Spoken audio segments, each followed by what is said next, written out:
نحمده ونصلي على رسوله الكريم اما بعد فاعوذ بالله من الشيطان الرجيم بسم الله الرحمن الرحيم رب اشرح لي صدري ويسر لي امري واحلل عقدة من لساني يفقهوا قولي. ہماری گفتگو کا موضوع ہے قیامت کی نشانیاں. بحیثیت مسلمان ہم سب کا ایمان ہے کہ یہ دنیا ہمیشہ باقی نہیں رہے گی، ایک دن سب کچھ ختم ہو جائے گا، اور ایسا ہونا بھی چاہیے، اس لیے کہ ہر آغاز کا ایک انجام ہوتا ہے، ہر ابتدا کی ایک انتہا ہوتی ہے. جس چیز پر زندگی آتی ہے اس پر موت کا آنا بھی لازم ہے. ہم اپنے آس پاس اس کی بہت سی نشانیاں دیکھتے رہتے ہیں. کائنات میں بہت سے دلائل بکھرے ہوئے ہیں جو ہمیں یقین دلاتے ہیں کہ ایک دن یہ سب کارخانہ بند ہو جائے گا، ختم ہو جائے گا، یہ دنیا فنا ہو جائے گی. وہ وقت قرآن پاک کے الفاظ میں زمین و آسمان پر بہت بھاری ہوگا، اور اس بھاری وقت کے آنے سے پہلے دنیا میں کچھ علامات نمودار ہوں گی. تو آج چند ایک احادیث آپ کی خدمت میں پیش کروں گی جو قیامت کی نشانیوں کے بارے میں ہیں. اس سے ایک تو ہمیں اپنے عمل کا جائزہ لینے کا موقع ملے گا، دوسرے ان سے یہ بات سامنے آتی ہے کہ نبی صلی اللہ علیہ وسلم کی باتیں کتنی سچی باتیں تھیں. وہ لوگ جو حدیث کا انکار کرتے ہیں یا احادیث کا مذاق اڑاتے ہیں، وہ ان احادیث کی روشنی میں آج کے حالات کو دیکھ سکتے ہیں کہ آپ صلی اللہ علیہ وسلم نے اللہ تعالی کی بھیجی ہوئی وحی کی روشنی میں جو باتیں فرمائیں آج وہ ہم اپنی آنکھوں سے دیکھ رہے ہیں. بہرحال اس وقت میرے سامنے حضرت ابو ہریرہ رضی اللہ تعالی عنہ کی حدیث ہے جسے ابن خزیمہ نے روایت کیا ہے. رسول اللہ صلی اللہ علیہ وسلم نے فرمایا، قیامت کی نشانیوں میں سے ہے کہ آدمی مسجد کے پاس سے گزرے گا مگر اس میں 2 رکعتیں ادا نہیں کرے گا. آج کتنے ہی لوگ ایسے ہیں کہ جن کے گھروں کے سامنے مسجدیں ہیں، وہ دن رات مسجدوں سے آوازیں سنتے ہیں لیکن مسجد کے اندر نہیں جاتے. نبی صلی اللہ علیہ وسلم کے زمانے میں اس بات کا تصور ہی نہیں تھا کہ کوئی شخص اپنے آپ کو مسلمان کہے اور پھر وہ نماز نہ پڑھے. اسی لیے ہم دیکھتے ہیں کہ منافقین ہر حال میں مسجد میں پہنچتے تھے، بلکہ انہوں نے اپنی ایک الگ مسجد بھی بنائی تھی یا مسجد نامی عمارت بنائی تھی. لیکن قیامت کے نزدیک مسجدوں کے پاس سے گزرنے والے مسجد نہیں جائیں گے. ایک اور حدیث میں آتا ہے، حضرت انس فرماتے ہیں رضی اللہ تعالی عنہ کہ اللہ کے رسول صلی اللہ علیہ وسلم نے فرمایا، لوگوں پر ایک ایسا دور آئے گا کہ ان میں اپنے دین کی حفاظت پہ صبر کرنے والا اس شخص کی مانند ہوگا جو آگ کے انگارے کو اپنی مٹھی میں تھامنے والا ہے. یعنی دین پر استقامت اور دین پر عمل اتنا مشکل ہو جائے گا بعض اوقات کہ جیسے ایک انگارہ ہاتھ میں لینا کہ انسان نہ لے سکے اور نہ پھینک سکے. ایک اور نشانی جو آپ صلی اللہ علیہ وسلم نے ہمیں بتائی وہ یہ کہ زمانہ قریب آ جائے گا، عمل میں نقص واقع ہوگا اور بخیلی پیدا ہو جائے گی، دل تنگ ہو جائیں گے. ایک اور حدیث میں آتا ہے کہ بخیلی کا عام ہونا قیامت کی نشانیوں میں سے ہے. آج آپ دیکھیں کہ بسا اوقات انسان کے پاس اللہ کی دی ہوئی بے شمار نعمتیں ہوتی لیکن انسان ان نعمتوں میں کسی کو شریک نہیں کرتا. چھوٹی چھوٹی باتوں کو مائنڈ کر جانا، چھوٹی چھوٹی باتوں پہ ناراض ہو جانا، چھوٹی چھوٹی چیزوں کو حد سے زیادہ محسوس کر لینا، یہ سب کچھ شح کی وجہ ہی سے تو ہے، بخل کی وجہ سے ہی تو ہے. بخل صرف مال میں نہیں ہوتا، بخل تمام نعمتوں میں ہوتا ہے اگر ان میں اللہ کے دوسرے بندوں کو بطور شکر کے شریک نہ کیا جائے. ایک اور حدیث میں آتا ہے، مجموع الزوائد میں یہ حدیث روایت ہوئی ہے، رسول اللہ صلی اللہ علیہ وسلم نے فرمایا کہ لوگ سخت اور بخیل ہو جائیں گے، یعنی ان کے دل سخت ہو جائیں گے اور ان کے اندر بخل عام ہو جائے گا. ایک اور نشانی قیامت کی آپ صلی اللہ علیہ وسلم نے یہ بتائی کہ مساجد میں زیب و زینت بہت ہوگی، یعنی نمازی تو کم ہوں گے لیکن مسجدیں سجائی بہت جائیں گی. حضرت انس بن مالک کی روایت ہے، مسند احمد نے اس کو روایت کیا ہے، رسول اللہ صلی اللہ علیہ وسلم نے فرمایا قیامت قائم نہیں ہوگی یہاں تک کہ لوگ مسجدوں میں فخر و مباحات کریں گے، یعنی مسجد کے بنانے میں، اس کے سجانے میں، اس کی آرائش میں ایک دوسرے کا مقابلہ کرنے لگیں گے.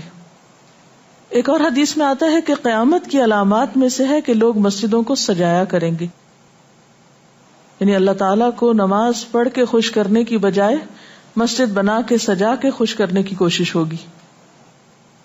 حضرت ابو الدرداء سے روایت ہے کہ جب تم لوگ مسجدوں کو سجانے لگو، قرآن کو مزین کرنے لگو تو تمہاری بربادی ہے، کیونکہ قرآن پاک پڑھنے کے لیے آیا، محض سجانے کے لیے نہیں.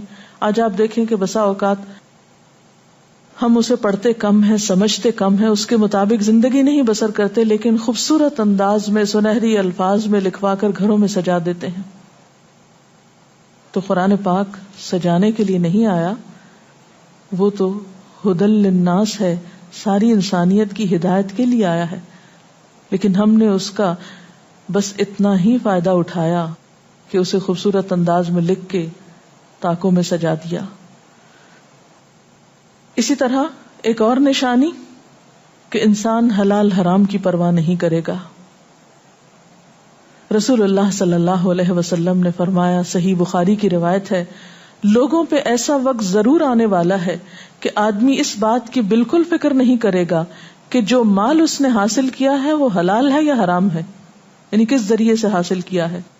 ایک اور حدیث میں آتا ہے کہ قیامت سے پہلے سود پھیل جائے گا.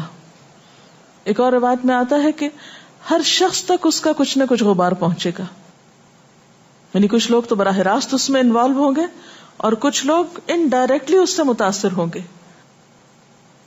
اسی طرح قیامت کی نشانیوں میں سے ایک اور نشانی دیگر امتوں کی مشابہت اور تقلید ہوگی.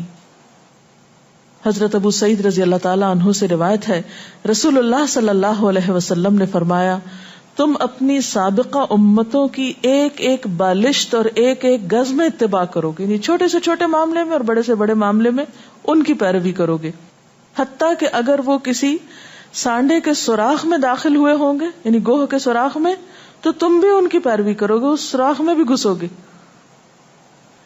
ہم نے پوچھا یا رسول اللہ صلی اللہ علیہ وسلم کیا آپ کی مراد یہود و نصارہ ہیں؟ فرمایا پھر اور کون؟ اور آج ہم مسلمان دیکھ سکتے ہیں کہ ہم کس کی پیروی کر رہے ہیں، کتاب اللہ اور سنت رسول اللہ صلی اللہ علیہ وسلم کی یا کسی اور کی. قیامت کی نشانیوں میں سے ایک نشانی زلزلے بکثرت آئیں گے. حضرت ام سلمہ سے روایت ہے، مسند احمد میں یہ روایت آتی ہے، رسول اللہ صلی اللہ علیہ وسلم نے فرمایا قیامت سے پہلے موت کی سخت وبا پھیلے گی، پھر زلزلوں والے سال آئیں گے. ایک اور روایت میں آتا ہے قیامت کی نشانیوں میں سے ہے کہ ناگہانی موت کثرت کے ساتھ ہوگی، یعنی اچانک ڈیتھ، یکا یک بیٹھے بیٹھے فوت ہو گئے. امام بخاری نے اس حدیث پر کچھ شعر بھی لکھے ہیں جن کا ترجمہ ہے، فارغ وقت کو غنیمت سمجھ کر کچھ رکوع کر لو، یعنی فارغ بیٹھنے سے بہتر ہے کچھ نوافل پڑھ لو، قریب ہے کہ تیری موت اچانک واقع ہو. تم کتنے ہی صحت مند لوگوں کو دیکھتے ہو جن کی صحت مند جانیں اچانک فوت ہو جاتی ہیں، یعنی ختم ہو جاتی ہیں. حافظ ابن حجر عسقلانی جنہوں نے بخاری کی شرح لکھی ہے فتح الباری، وہ کہتے ہیں یہ عجیب اتفاق ہے کہ امام بخاری خود بھی اسی طرح اچانک فوت ہوئے تھے. یعنی اچانک موت جو ہے وہ کسی پر بھی آ سکتی ہے، کوئی نیک ہو یا بد ہو. ہم یہ نہیں کہہ سکتے کہ ہم بہت نیک ہیں یا ہم بڑے اچھے کام کرتے ہیں تو ہمارے ساتھ یہ معاملہ نہیں ہو سکتا، یہ کسی کے ساتھ بھی ہو سکتا ہے. اس لیے جو وقت آج ہمیں حاصل ہے، جو لمحات آج ہمیں ملے ہیں، ان کو غنیمت سمجھیں اور نیکی کے کام میں پیچھے نہ رہیں. پھر قیامت کی نشانیوں میں سے ایک نشانی یہ بھی بتائی گئی کہ لوگ جان پہچان والوں کو بس سلام کریں گے. عامر بن اسود فرماتے ہیں رضی اللہ تعالی عنہ کہ ہم حضرت عبداللہ بن مسعود کے ساتھ ایک مسجد میں گئے تو جماعت کھڑی تھی، پھر لوگوں نے رکوع کیا اور ہم بھی رکوع کرتے ہوئے ساتھ شامل ہو گئے۔ اتنے میں ایک آدمی آیا اور کہنے لگا، ابو عبد الرحمن، یہ عبداللہ بن مسعود کی کنیت ہے، آپ کو سلام۔ عبداللہ بن مسعود نے حالت رکوع ہی میں فرمایا، اللہ اور اس کے رسول صلی اللہ علیہ وسلم نے سچ کہا تھا۔ نماز کے اختتام پر کچھ لوگوں نے آپ سے پوچھا کہ آپ نے فلاں شخص کے سلام پر یہ کیوں کہا کہ صدق اللہ و رسول، اللہ اور اس کے رسول صلی اللہ علیہ وسلم نے سچ کہا۔ ابن مسعود نے فرمایا، میں نے نبی صلی اللہ علیہ وسلم سے سنا کہ قیامت کی نشانیوں میں سے ہے کہ سلام صرف پہچان والوں کو کیا جائے گا۔ یعنی آپ کسی مجلس میں جاتے ہیں، مسنون طریقہ کیا ہے؟ اگر آپ کسی گیدرنگ میں جائیں، سب کو بیک وقت السلام علیکم کہیں، لیکن بہت دفعہ آپ نے دیکھا ہوگا کہ لوگ آتے ہیں، سب کو نہیں پوچھتے، ان میں سے جو جان پہچان والا ہوتا ہے اس کا نام لے کر بس سلام کرتے ہیں۔ پھر اسی طرح ایک اور نشانی یہ کہ لوگ دعا اور طہارت میں زیادتی کریں گے۔ حضرت سعد رضی اللہ تعالی عنہ سے روایت ہے، انہوں نے سنا کہ ان کا بیٹا اس طرح دعا کر رہا ہے، یا اللہ میں تجھ سے جنت کا سوال کرتا ہوں، اس کی نعمتوں کا سوال کرتا ہوں، اس کی رونقوں اور تر و تازگیوں کا سوال کرتا ہوں، وغیرہ وغیرہ، اور میں آگ سے تیری پناہ مانگتا ہوں، اس کی زنجیروں سے اور طوقوں سے پناہ مانگتا ہوں۔ تو حضرت سعد نے فرمایا، تم نے اللہ تعالیٰ سے خیر کثیر کا سوال کیا ہے اور ضرر کثیر سے پناہ مانگی ہے، جبکہ میں نے رسول اللہ صلی اللہ علیہ وسلم سے سنا کہ ان قریب ایسے لوگ ہوں گے جو دعا میں زیادتی کریں گے۔ یعنی صرف یہ کہہ دینا کافی ہے کہ اللہ تو ہمیں جنت عطا فرما اور دوزخ سے بچا، اس کی بہت تفصیلات میں جانے کی ضرورت نہیں۔ جب جنت میں داخل ہو گئے تو سب کچھ نصیب ہو گیا، اور جب جہنم سے بچ گئے تو سب سے بچت ہو گئی۔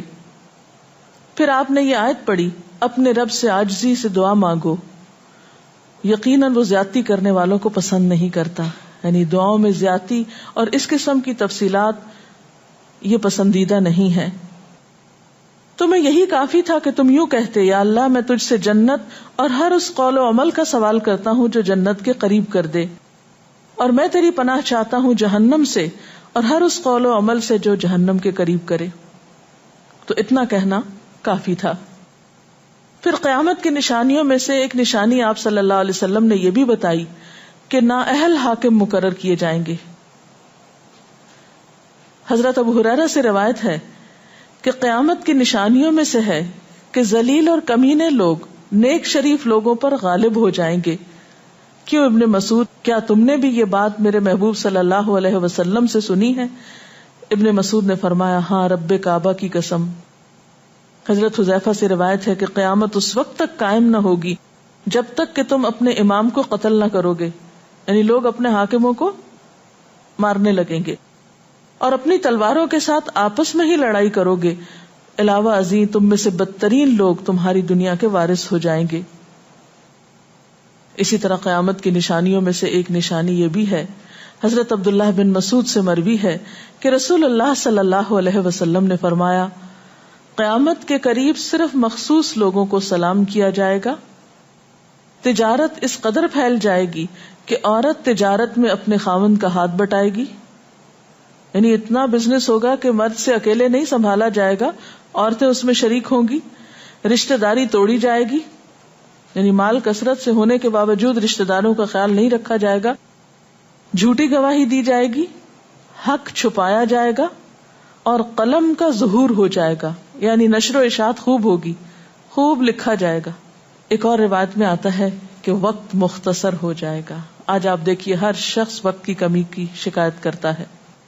حضرت ابو ہریرہ رضی اللہ تعالیٰ عنہ سے روایت ہے، رسول اللہ صلی اللہ علیہ وسلم نے فرمایا، قیامت قائم ہونے سے پہلے یہ نشانی ظاہر ہوگی کہ زمانہ قریب آ جائے گا، یتقارب الزمان، سال مہینے کی طرح، مہینہ ہفتے کی طرح، ہفتہ دن کی طرح، اور ایک دن ایک گھنٹے کی طرح، اور ایک گھنٹہ آگ کے شعلے کی طرح تیزی سے گزرنے والا ہو جائے گا۔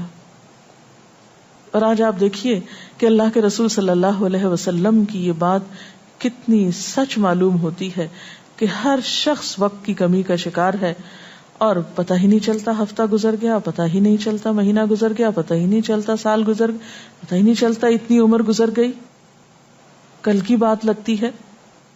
اور انڈائریکٹلی یہ اشارہ اس بات کی طرف کہ زندگی کی رفتار بہت تیز ہو جائے گی، یعنی فاسٹ لائف جس کو آپ کہتے ہیں اس کا شکار ہو جائے گا.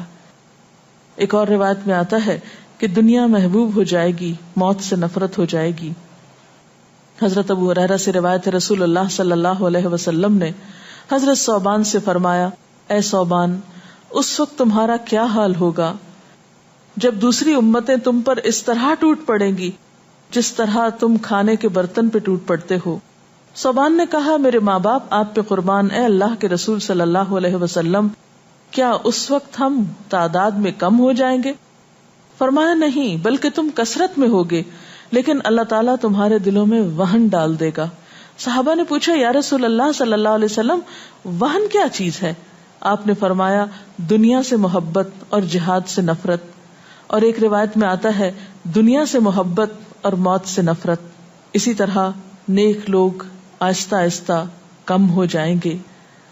رسول اللہ صلی اللہ علیہ وسلم نے فرمایا، نیک لوگ یکے بعد دیگرے رخصت ہوتے جائیں گے، فوت ہوتے جائیں گے. فضول لوگ باقی رہ جائیں گے، بیکار، نکمے، جس طرح جو کا بھوسا یا ردی کھجور باقی رہ جاتی. اللہ تعالیٰ ان فضول لوگوں کی کچھ پرواہ نہ کرے گا، کوڑے کرکٹ کی طرح ہوں گے جن کی کچھ پرواہ نہ کرے گا کہ ان کو پھینک دیا جائے یا کاٹ دیا جائے یا کہیں جلا دیا جائے. ایسے لوگوں کی اللہ تعالیٰ کو کچھ بھی ضرورت نہیں ہو. حضرت عمرو بن شعیب اپنے والد سے اور اپنے دادا سے روایت کرتے ہیں، رسول اللہ صلی اللہ علیہ وسلم نے فرمایا، لوگوں پر ایک ایسا وقت آئے گا کہ ان کی خوب چھانٹی صفائی کی جائے گی تو فضول لوگ باقی رہ جائیں گے اور نیک لوگ ختم ہو جائیں گے. پھر آپ نے اپنے دونوں ہاتھوں کی انگلیوں کو آپس میں ملا کر فرمایا، اس طرح ان کے وعدے اور امانتیں خلط ملط ہو کر رہ جائیں گے اور وہ اختلافات کا شکار ہو جائیں گے. یعنی نہ ان میں وعدوں کا پاس ہوگا، نہ امانتوں کی ادائیگی کا احساس ہوگا، اور وہ ایک ہی چیز جانیں گے اور وہ لڑائی جھگڑا، اختلافات. کیونکہ کوڑا کرکٹ ہے نا، کوئی وزن تو اس کا ہے نہیں، کوئی اصول تو ہے نہیں، کسی نیک کام میں استقامت تو ہے نہیں، بس جدھر کو پانی جا رہا ہے اس پہ بہ رہے ہیں، ہوا چل رہی ہے اس پہ اڑ رہے ہیں. تو ایسے نکمے اور بیکار لوگ باقی بچیں گے اور پھر ایک دن دنیا اپنے اختتام کو پہنچ جائے گی. ہر گھر میں فتنہ داخل ہو جائے گا. حضرت عوف بن مالک فرماتے ہیں کہ میں غزوہ تبوک کے موقع پر رسول اللہ صلی اللہ علیہ وسلم کی خدمت میں حاضر ہوا جبکہ آپ اس وقت چمڑے کے ایک خیمے میں تشریف فرما تھے. آپ نے فرمایا، قیامت کی 6 نشانیاں گن لو. پھر ایک ایسا عام اور تباہ کن فتنہ ہوگا کہ عرب کا کوئی گھر بھی اس کی لپیٹ میں آنے سے محفوظ نہ رہ سکے گا. تو اللہ تعالیٰ سے دعا ہے کہ وہ ہمارے ایمان اور عمل کی حفاظت فرمائے اور ہمیں نیکی کی توفیق عطا فرمائے، اپنی ذمہ داریوں کو صحیح معنوں میں پورا کرنے کی توفیق عطا فرمائے. اگر آپ کے ذہن میں کوئی سوال ہو تو آپ کر سکتے ہیں. جو لوگ قیامت کی ان علامات کا مذاق اڑاتے ہیں اور کہتے ہیں کہ یہ حالات تو بہت عرصے سے ہیں، قیامت آنی ہوتی تو آ چکی ہوتی، تو ہم کیا کر سکتے ہیں، انہیں کیسے سمجھا سکتے ہیں؟ دیکھیے کہ جو لوگ مذاق اڑانے پر تل جاتے ہیں ان کا کوئی علاج نہیں. نبی صلی اللہ علیہ وسلم کے زمانے میں بھی ایسے لوگ موجود تھے جو دین کے شاعر کا مذاق اڑاتے تھے.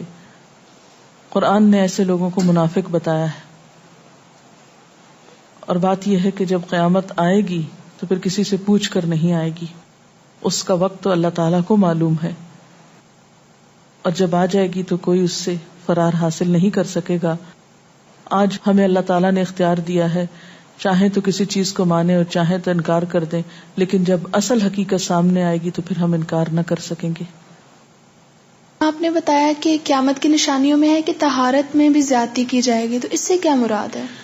اس کا معنی یہ ہے کہ لوگ طہارت حاصل کرتے وقت وسائل یا ریسورسز کو بہت ضائع کریں گے. مثلاً یہ کہ وضو کرتے وقت بہت زیادہ پانی لنڈھانا، بہت صابن گرانا، اسی طرح نہاتے وقت بہت پانی ضائع کرنا. نبی صلی اللہ علیہ وسلم کے زمانے میں پانی کی قلت بھی ہوتی تھی، لیکن اس کے باوجود آپ صلی اللہ علیہ وسلم کی تعلیمات میں ہے یہ بات کہ ایک شخص کو آپ نے فرمایا تھا کہ خواہ تم دریا کے کنارے بیٹھے ہو پھر بھی وضو کے لیے اتنا ہی پانی لو جتنا تمہاری ضرورت ہے، یعنی بہت زیادہ پانی ضائع نہ کرو. آج ہم دیکھتے ہیں کہ بہت سے وسائل کے ذریعے پانی کا حصول بعض علاقوں میں بہت آسان ہو گیا ہے اور لوگ بہت ناقدری کے ساتھ پانی ضائع کرتے ہیں. مثلاً بعض دفعہ دیکھا گیا ہے کہ برش کرنے کے وقفے میں ٹیپ کھول دی جاتی ہے، بعض اوقات 5 منٹ تک ٹیپ میں سے پانی بہتا رہتا ہے اور آرام آرام سے لوگ اپنی طہارت اور صفائی کا اہتمام کرتے رہتے ہیں. تو کسی بھی طرح کے وسائل کو ضائع کرنا جو ہے وہ اسلامی تعلیمات کے خلاف ہے، خواہ وہ دین کے کسی کام کے کرنے میں ہی کیوں نہ استعمال کیے جائیں، وضو جیسی چیز میں ہی کیوں نہ استعمال کیے جا رہے ہوں. تو طہارت میں مبالغہ آرائی کا مطلب یہی ہے، وسائل کا ضیاع. دعا میں زیادتی کا مقصد کیا لمبی دعاؤں کا بھی مراد یہ ہوگا؟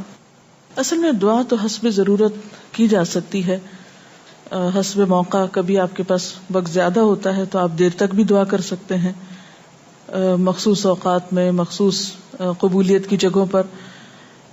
لیکن سنت کے طریقے سے ہٹ کر مبالغہ آرائی کے انداز میں دعا کرنا اور پھر ردیف قافیے ملا کر دعا کرنا یا شعر و شاعری کے انداز میں دعا کرنا، ان چیزوں سے منع کیا گیا. وآخر دعوانا ان الحمد للہ رب العالمین. سبحانک اللہم وبحمدک نشہد ان لا الہ الا انت نستغفرک ونتوب الیک. والسلام علیکم ورحمۃ اللہ وبرکاتہ.